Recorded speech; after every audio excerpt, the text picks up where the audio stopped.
What's up, guys? Scott from Chernobyl Studios, and as you can see with me, I have an amazing guest. We've been together on this channel before, almost a year ago, actually, if you can believe that.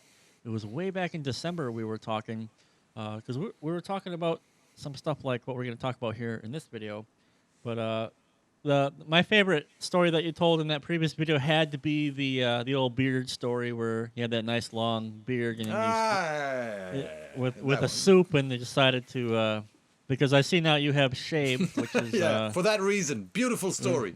yeah, But rest in yeah, peace beard. I'm happy to be here, my friend. Thank you very much for having me.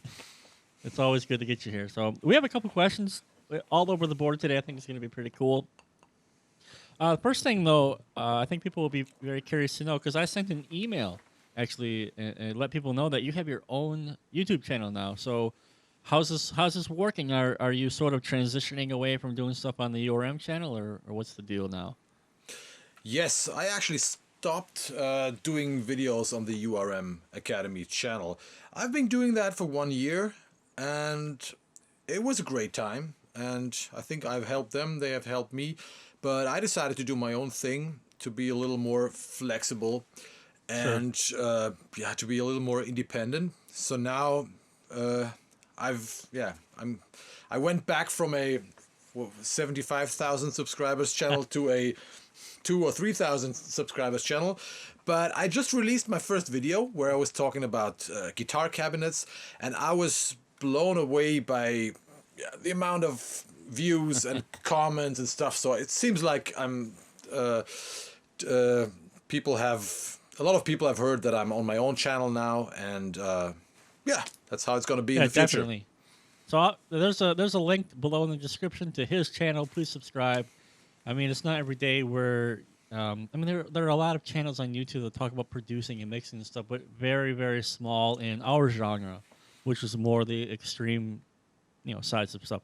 To be perfectly frank, honestly, so I'm really excited to see what you put out there. And actually, talking about that video you did, if you guys haven't seen it, what he did was he made a super ultra clickbaity video about why Mesa is the king of all cabs. I'm just kidding. He did not. Just kidding. No, it was a very interesting video for a particular reason because, of course, he did an A/B between his favorite Mesa and then it was a 1960, a Marshall cab. But the thing that he did was is he put the Mesa V30 into the Marshall cab. And I gotta say, when you did that and you played the riff from the Marshall cab, I was like, dude, that's pretty amazing, man. Sounds really good. I mean, could you see yourself doing that in the future? Like, hey, Yeah, this I, okay. I could. I was actually surprised and kind of blown away myself. Yeah, but overall, that video was the next logical step. Like half a year ago, I did a video about the importance of the cabinet Right. compared to the guitar amp and the guitar. Sure. So the next step was to find out, for example, why do I like the Mesa Boogie 412 that much? Is it, the dimensions, the construction of the cab, or is it the speaker? And the easiest way to find out is to, move one of those Mesa Boogie V30s into the Marshall cab Yeah. with surprising results. So Honestly, it sounded. I mean, it got me it it got was. me thinking. I want to try a lot more stuff like that. I think you should. I mean, because I think they were T75s, right? Or I don't remember what you did, but I think whatever the Marshall comes loaded with. I mean, I don't. Did you make it abundantly clear that you don't like those in that video? I Yeah, don't yeah, remember. yeah, I did. I think I think you did. I don't really recall, but I really liked that video because it was just sort of like another proof positive for a little bit of a hypothesis that I have because as you know, I mean, I don't have any cabs here. I mean, I'm in an apartment, in a huge apartment complex, and so I work completely in the digital realm. And I have the course Guitar Tone Mastery where I basically make the argument where like your tone starts at whatever impulse you decide to select. In real life, that would be the cab, right? I mean, the which cab. is which is which is correct. That's what I always preach. That's what I always preach. That's what I'm telling people is find a cabinet microphone combination or Yep. an impulse that you love and that you can trust.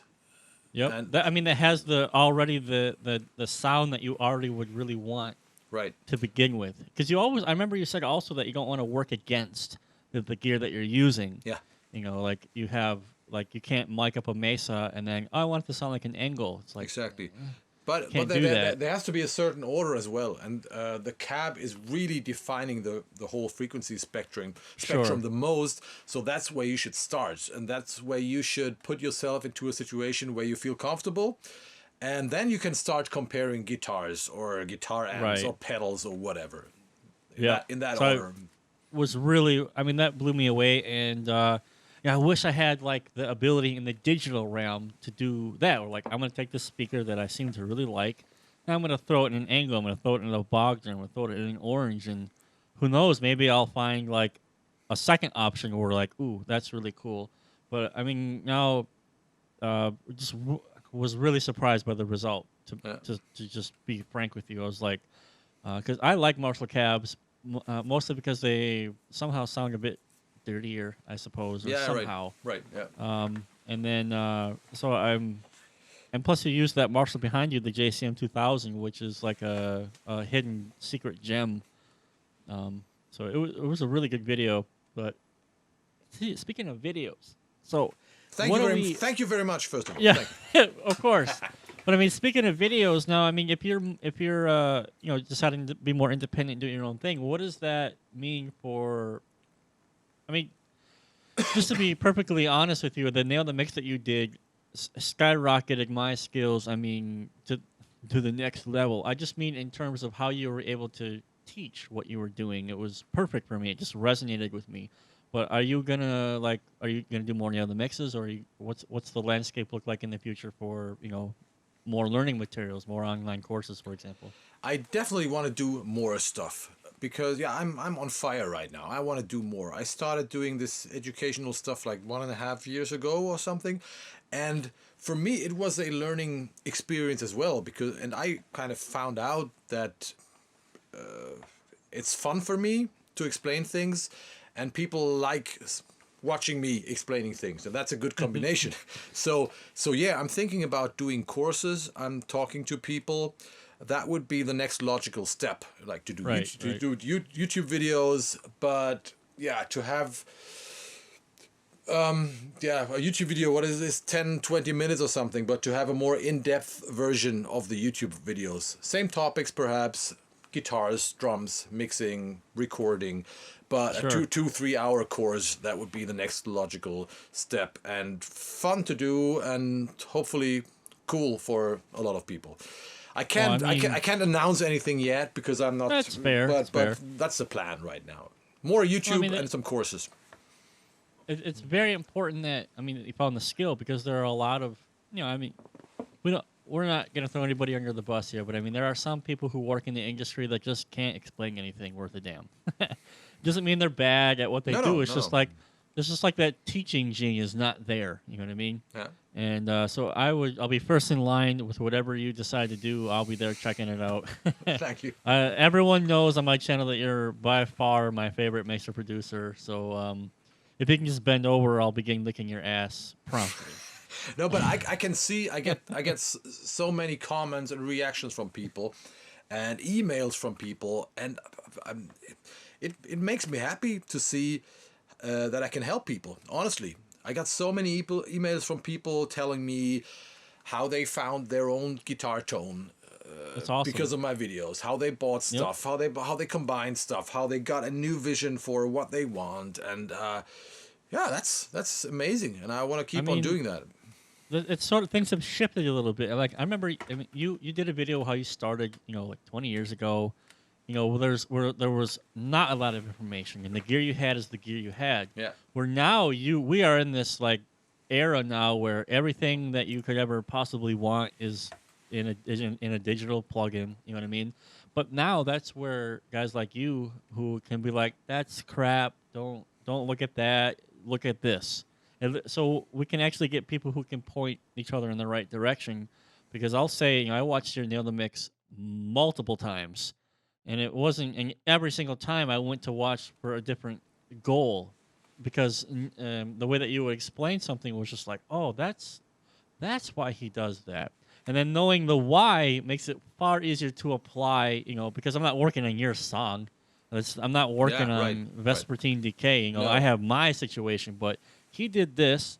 I wonder if that might work here. It doesn't work exactly, but I have an idea now. And exactly. that's where That's what that's I. where that really helps. That's what I wanna explain, or that's what I wanna show people.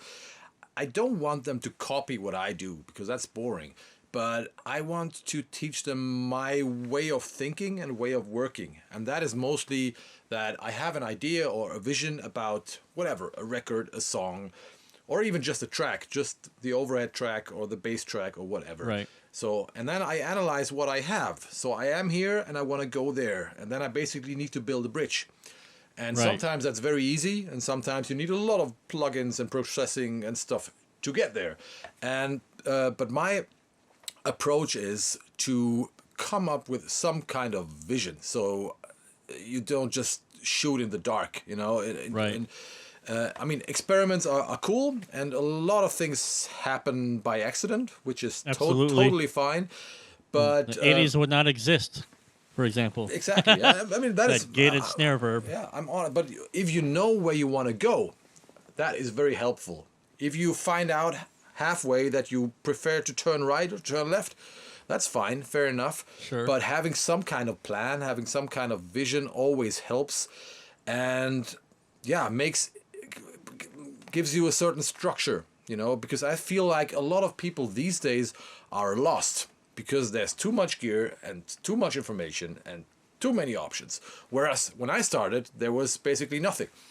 So these days, Yeah. people need guidance. They need to find out what they actually want, and that's what Right. I want to show them. So I mean, yeah, I'm very appreciative, for what you're doing. I'm really looking forward, and I'm really hyped actually what you're gonna do on your channel because, I have no idea. I mean, for people that don't know, Kohle doesn't just work on extreme metal only. I mean, you've done some synthwave, even I forget his name off the top of my Jason something, right? Jeremiah Kane, yeah. Jeremiah, yeah. So I mean, turned out amazing. So I mean, like all these things can apply to various other genres. So yeah, I'm really excited. So I mean, let me know when you got a course coming out I so I will. can get it.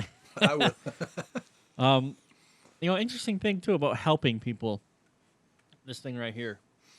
This Yeah, is the you- Grindstein yeah. pedal. You helped me a lot. Last year when we were talking on this channel for the first time, you came up with the idea to present that pedal on on your channel, and that was before it was released. I guess it was released in January Yeah, or we something. did that. Yeah.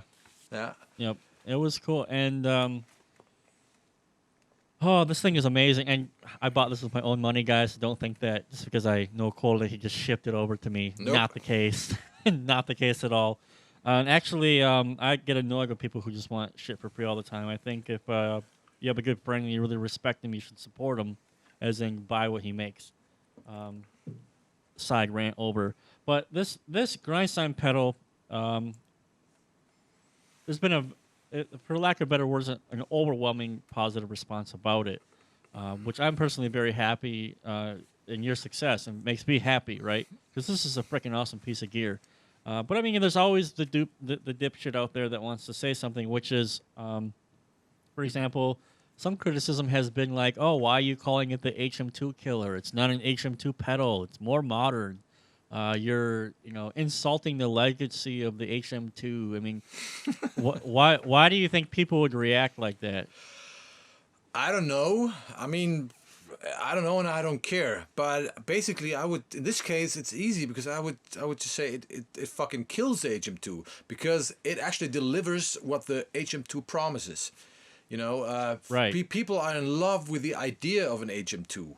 But it has happened so many times here that guitar players came here and said like, "You got an HM2? I want that sound." I said like, "Okay, check it out. Let's see And if you're that's like, what "Yeah." you want." When you can't tell a palm-mute from an open chord and stuff like that. Yeah, it can chainsaw, but it's it's not fun. And so the Grindstein is just the next step by adding another channel that you can mix in that will add a tighter distortion and you can make it sound more modern, but you can go like into total Dude. total Well, mayhem.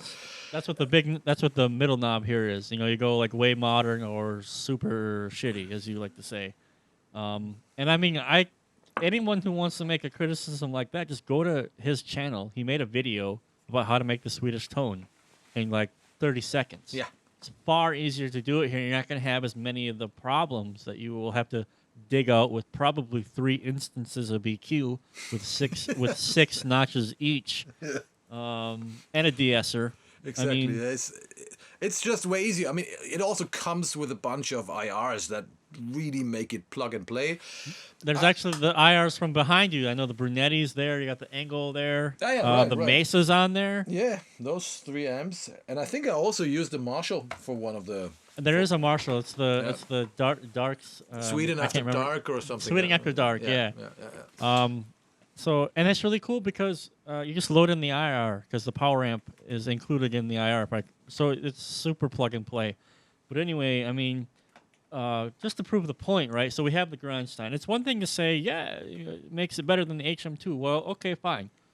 Who are some of the bands? Who are some of the most well-known guitarists who used HM2 or modded HM2 to get their guitar sound? Who have switched to this? Anyone you can name? Yeah, of course. I mean, we got Entombed AD, and that's a huge honor for me. Well, argument over. Next question. And we got other. Yeah, that was. I mean, they both guitar players have a Grindstein now, and who else? We got Mika from Rotten Sound, which is, for me, is like one of the most important HM2 bands. We got a lot of other death metal bands. We got another Mika from the Swedish Grave, which is a legendary band from the 90s. We got Sinister from Holland. We've got Aaron from Paradise Lost, who just got a pedal.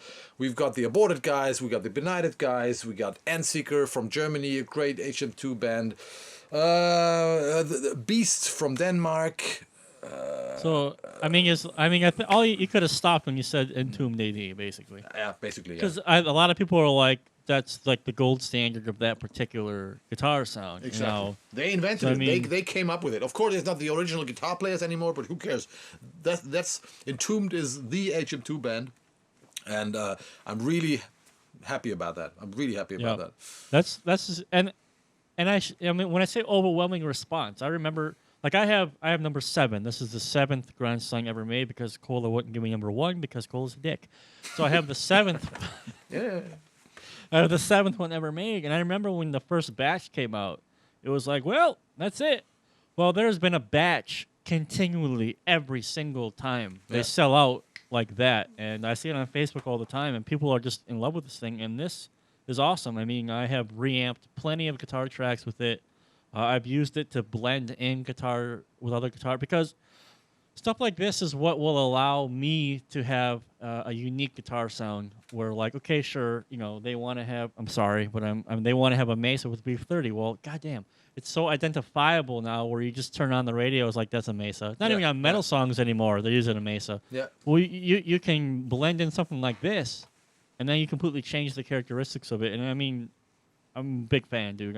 Really, really good job on that. Thank you very much. And so really awesome. But I think, here's the next question. So that's all well and good, Kohle. They have a nice physical pedal, but you know what? What about a software VST? Are you ever gonna make a software Grindstein? I'm sure there will be a software Grindstein at some point. I can't announce anything, but that is just something that should happen at some point with somebody. Also, because I think it's very interesting that you can add features in a digital version that are either impossible in the analog world or simply too expensive. So I'm already brainstorming about some options, but there's nothing to announce yet. But yeah, I'd love to have a Grindstein suite with an included IR player that gives you that'd be awesome. The chainsaw tone like this. Yep. That would be great. I'm sure one day we'll be there. Stay tuned. Yeah, awesome job on that. I mean, like I said, you really nailed it on the head. Like, people love the idea. And I've tried many HM2 pedals. I've tried many software versions. And it's always the same. Like, you get that knob just at the right spot. and then you moved it 1 millimeter too far and it's garbage. Yeah. I mean, it's really, really hard. But this thing it's musical. I mean, everything you've been able to do is, I know, again, licking your ass, just bend on over. Thank you. But I mean, because I mean, dude, it's an investment on your identity as a musician, in my opinion. Yeah. I mean, of course, you could just go ahead and grab the free Lapoo plugins and sound like millions of other people. Or you could take that free plugin and maybe invest in something like that, and now you have a completely unique sound. Because it's not about being, yeah, you don't want to be generic, right? So right. You need some dirty gear, and the Grindstein is also pretty versatile. So even the other channel, the Bottom Shaker channel, I know some people who also just play that channel sometimes in another project, and then when they want to go chainsaw, they get to the other side. I haven't even mentioned that you can also, that there's a side chain as well, so you can even plug in another pedal and mix the distortion of that pedal with the chainsaw or the preamp of your tube amp. So there's endless options there to find your tone, from like totally dirty to just a touch of HM2. Yep.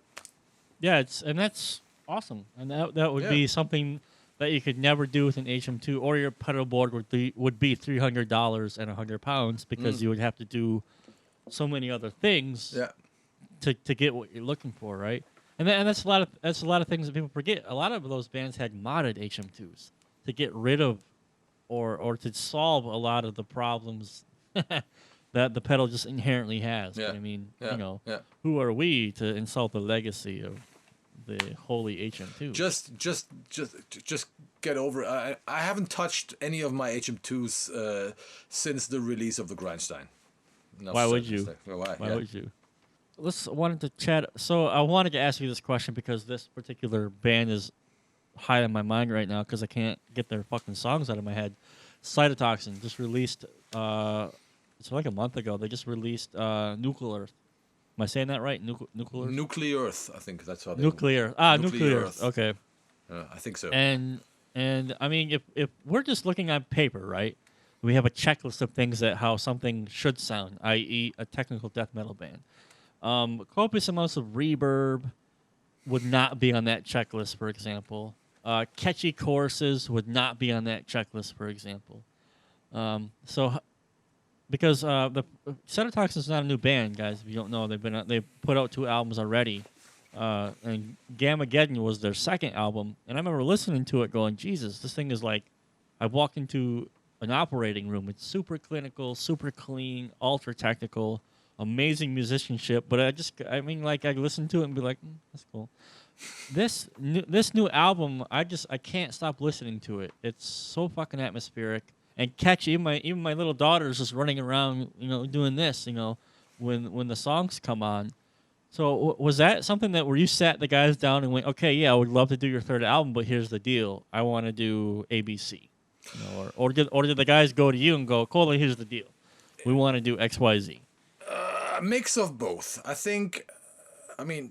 They came up with those songs, and those songs sounded a lot more mature, and they asked for a different kind of sound. That was the first thing. And of course we talked about it. So we listened to the demos and we talked about where we want to go.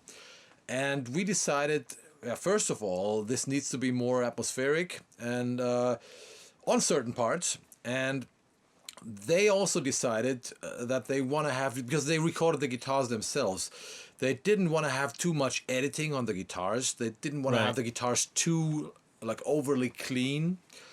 And finally we decided that wherever we can add some character that takes it away from a generic technical death metal production, we want to go for it.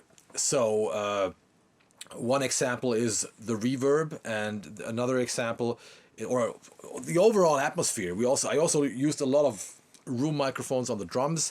Then on the drums, he decided to not play a hi-hat, but just play, and no crashes. He's just playing chinas, bells, and those weird, I call them Swiss cheese cymbals. What are they called again? Yeah, the sail cymbals with the holes in them. What are they called? Whatever. But they also sound like almost like chinas. So he had a really darkish cymbal sound, no real crashes, no hi-hat. He had, I think, a 6-inch tom, and he had another snare that was tuned even higher. So a pretty interesting setup. And yeah, we decided we want to do everything that takes it away from generic technical death metal, because I think with Gamageddon, we had hit the roof of what we can do. You know, you can't get more clinical and you can't get more precise and tighter. So Right. that got boring. So we decided to go somewhere else. Same about the songs. They were trying to write better songs. So songs that are not only there to show off and to show what they can do technically, but songs that are catchy and entertaining. And I helped them to make the vocal lines even more catchy. We also worked on the structure of the songs here and there to create some technical death metal disco hits. Seriously. Cool I mean, and to also- hear that. Cool to hear that it worked. Thank you very much. Well, I mean, it seems everywhere you go, you're always making the extreme metal bands more catchy. Because I know Aborted's latest record's super fucking catchy as well. I mean, I don't know. Either the musicians are realizing themselves, like, okay, yeah, these diminished 6-string sweeps are pretty boring now, and then they're going back to just wanting to have a catchy, memorable. Because like Cytotoxin and catchy, memorable riff, usually it's just like. Yeah. But now this entire album is just like I wake up in the morning, I got that Lupus what's that song? Lupus somewhat. Aurora, Lupus Aurora. Yeah. It's in my head. I'll wake up and I'm just it's in my head Yeah. from the beginning of the day. I love that chorus. I remember working on that chorus, and we even said like, "Hey, you have to sing those Latin words even more German," you know. So he has a pretty strong German accent. The singer. But I love that. It kind of suits. It was incredible. Yeah, they're just a German death metal machine. Those guys. No, great album, and I think. Yeah, they just managed to write great songs, and that is still the most important thing. If the songs are great, a good production will help to make them even better. But they came up with their black album, in my opinion. Black album. Well, now they just got to go straight Burzum and do a black metal album next time. You know what I mean? Drummer can't play anything but like a 4/4 16th note double bass pattern. Speaking of, working with musicians and stuff like that. So I mean, this pretty obvious that you have pretty good people skills. I mean, you've been doing this for 2 decades now, and I wanted to ask because a lot of people don't understand, like especially when you're working digitally, being able to talk and communicate and find out what the musician and band actually wants is almost a job in and of itself. So, are there points and times, or are there certain things that you'll look for when you're like scoping a band? You invite them over, you talk to them, or you go, yeah, these guys are cool, I'll be happy to record them, or you go, red flags everywhere, I'm not your guy, have a good day. I think most people watching right now don't have the luxury to send bands back home.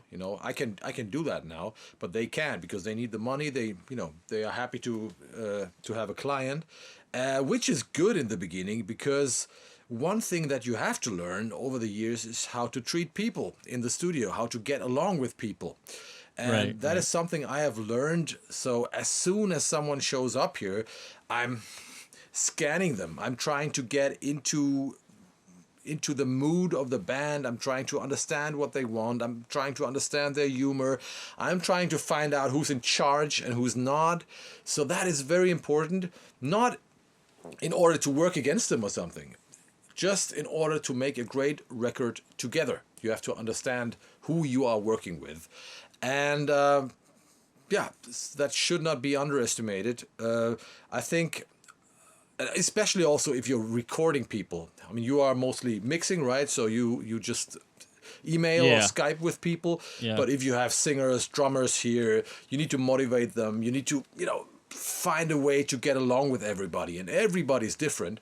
So that is very, very important for any kind of producer or engineer to, get along with people. So people Get along with people. People can be very, very, very different, you know. And so you have very shy people, you have very offensive people, you have very arrogant people sometimes. It's very different, and you have to, you know, it's their show, it's not your show, but you have to come up with a great sound in the end. And speaking about like boundaries, of course, there's a point, or when people get too weird, there's a certain point where you have to stop working with them. And for me, I think it's the point where I feel like I can't make this record sound great anymore, because people are just too annoying, or they don't know what they want, or they don't trust me, because trust is very important in the studio. If you're working with somebody, you have, sooner or later, you have to trust him, which if you can is a relief, you know. And, Sure.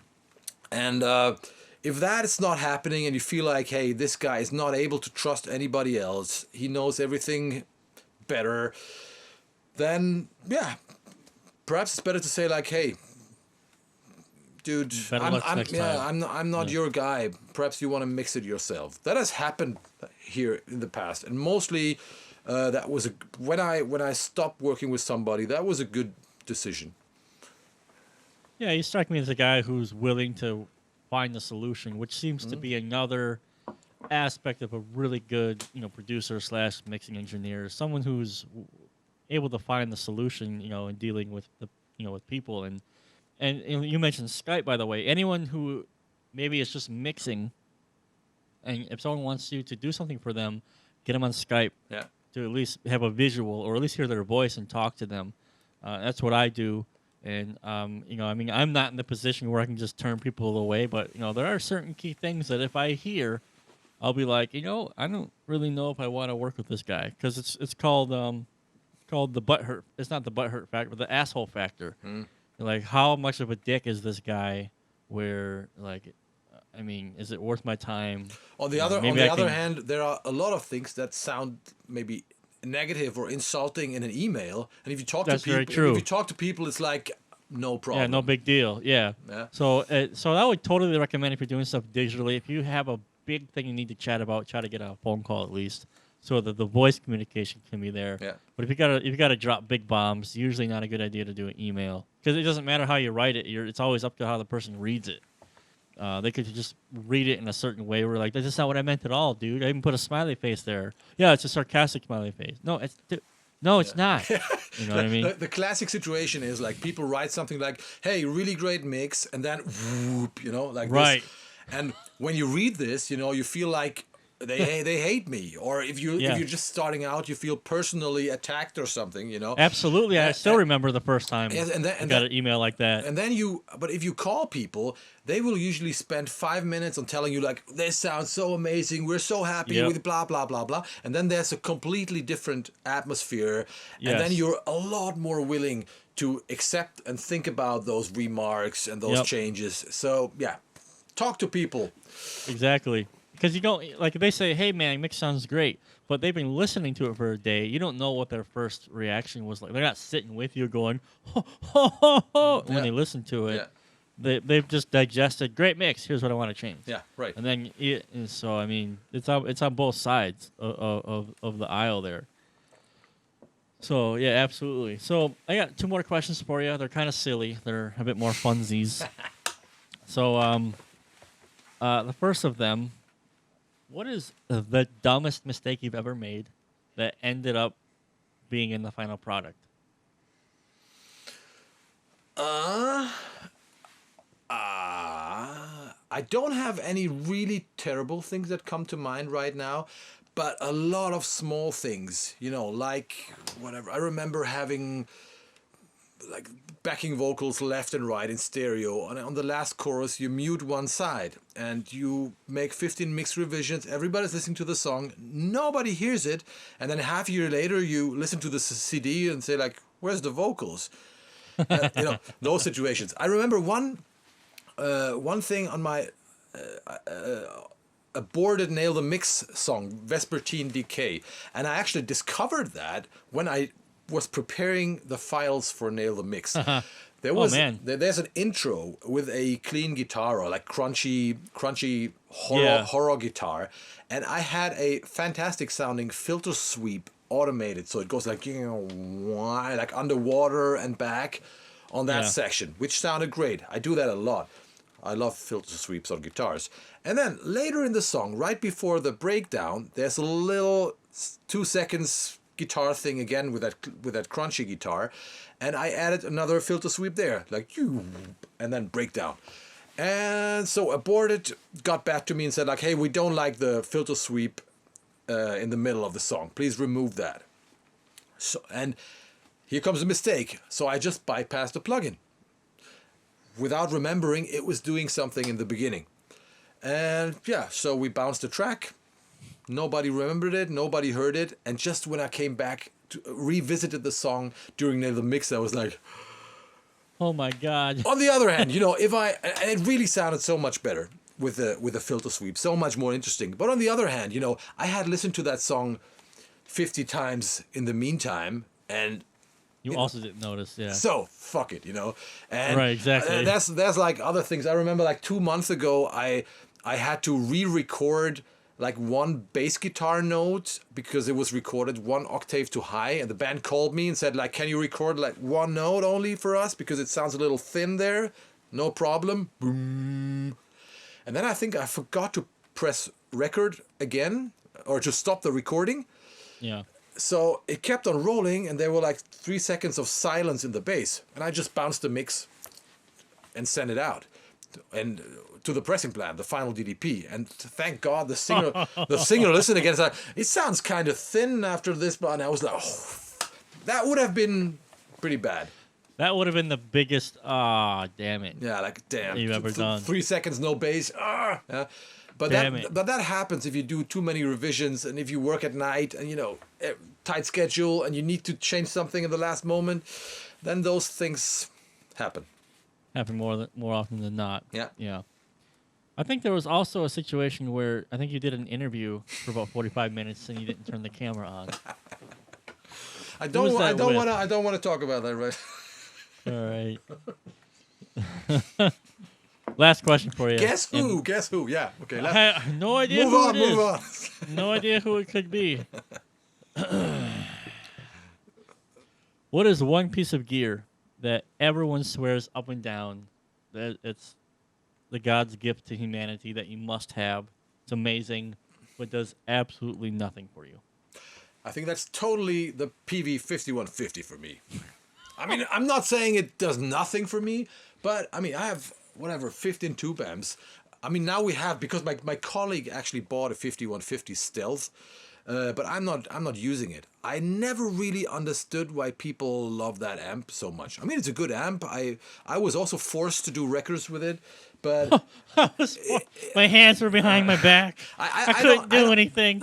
I don't like the mid-range. I think the highs sound kind of fuzzy, and it doesn't have a great low end compared to a rectifier or some other amps.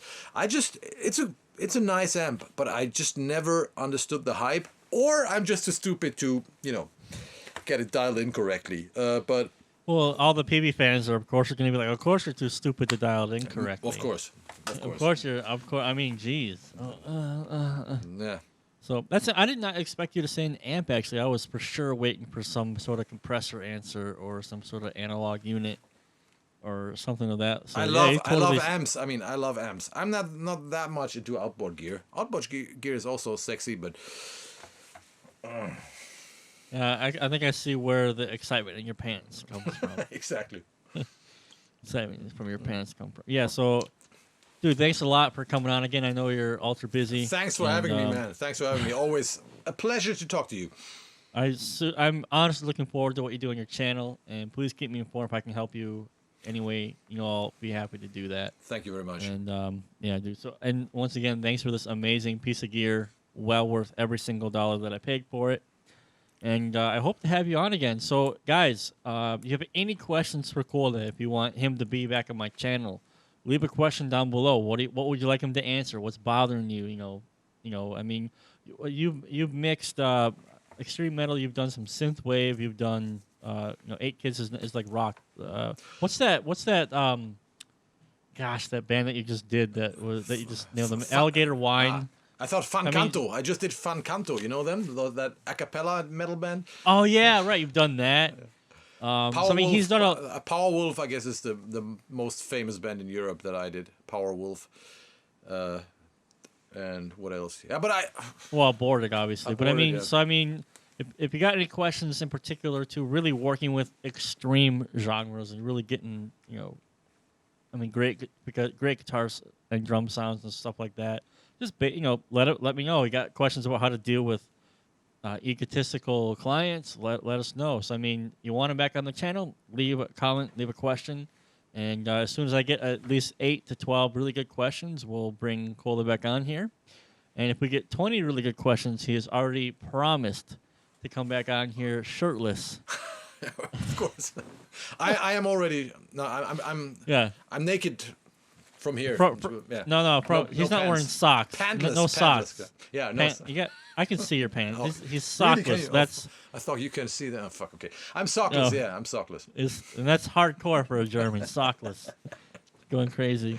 So awesome, man. I really appreciate it. Honestly, I Thank mean, you it's very always much. a pleasure to talk to you, dude. So, all right, guys, hope you enjoyed the video. We're going to cut it off here. Again, questions, comments down below. What would you like to know from Kohle? Get a good list of questions. We'll bring them back, all right? I'm out of here. Have a Thank good you. one. Bye-bye.